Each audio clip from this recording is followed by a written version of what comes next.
बिस्मिल्लाहिर्रहमानिर्रहीम। अस्सलाम वालेकुम। आज हम बना रहे हैं कड़ी पकोड़ा।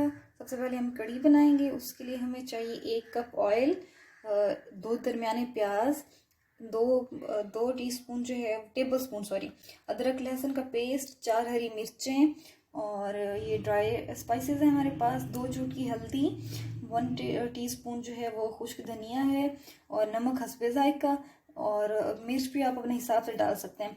मैंने क्या किया, मैंने तकरीबन 2 टीस्पून ली है, ठीक है। 2 तेज़पात के पत्ते और 4 लौंगें, 2 मोटी इलायची और 2 दालचीनी, ठीक है। और ये मैंने 4 टेबल स्पून जो है वो बेसन लिया है और तकरीबन 1.5 किलो जो है वो दही ली है और 1 जग पानी का, ठीक है।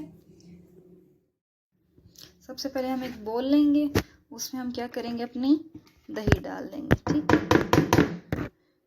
1.5 किलो ये हमारे पास दही है। 1.5 किलो दही में हम ये 4 टेबल स्पून बेसन डाल देंगे। अच्छा, कुछ लोग क्या करते हैं कि बेसन जो है वो ज़्यादा डाल देते हैं, उससे क्या होता है कड़ी जल्दी पक जाती है, पर उसका वो अच्छा वाला टेस्ट नहीं आता, खट्टा खट्टा सा। जितना कड़ी को पकाया जाएगा कड़ी उतनी ही मज़े की बनेगी। उसके लिए हमें क्या करना होगा, बेसन कम डालना पड़ेगा ताकि ये ज़्यादा पके, ठीक है। अब हम क्या करेंगे, इस बेसन को और दही को अच्छे से फेंट लें। ये देखिए, हमने दही को और बेसन को अच्छे से फेंट ली है, ठीक है। मेरे पास ये लकड़ी का बीटर है जो आमतौर पर घर में यूज़ होता है, ठीक है। ये देखिए, अब इसमें क्या करूँगी मैं, 1 जग पानी का डाल दूँ।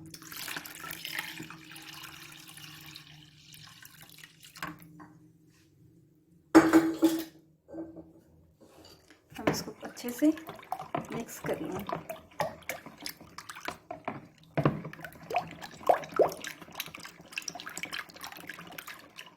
दूसरी साइड पे आएंगे, एक पतीला लेंगे, ठीक है। अब हम उसमें क्या करेंगे, ऑयल डाल देंगे। ऑयल, पतीला हमारे पास गरम था तो ऑयल को हम चंद सेकंड का वेट करेंगे कि गरम हो जाए, ठीक है। अब हम इसमें अपनी हरी प्याज डाल देंगे और प्याज को तब तक भूनेंगे जब तक ये लाइट ब्राउन नहीं हो जाती। तो प्याज अच्छे से फ्राई हो गए। अब मैं इसमें क्या करूँगी, हरी मिर्च और ये अदरक लहसुन का पेस्ट डाल दूँगी, ठीक है। अब मैं इसको तकरीबन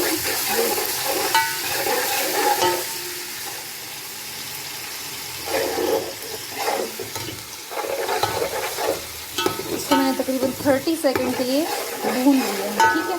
अब ये लहसुन जो है वो लहसुन की खुशबू आने लगी है। अब मैं क्या करूँगी, इसमें ये जो ड्राई स्पाइसेस थे ये डाल दूँगी, ठीक है, वैसे।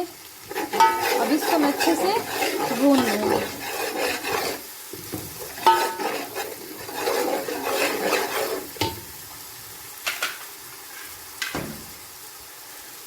अब इसको अच्छे से मैंने भून लिया है। अब ये मेरे पास जो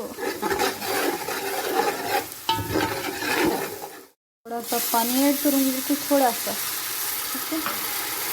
पानी ऐड करने के बाद इसको थोड़ा सा भून लूँगी।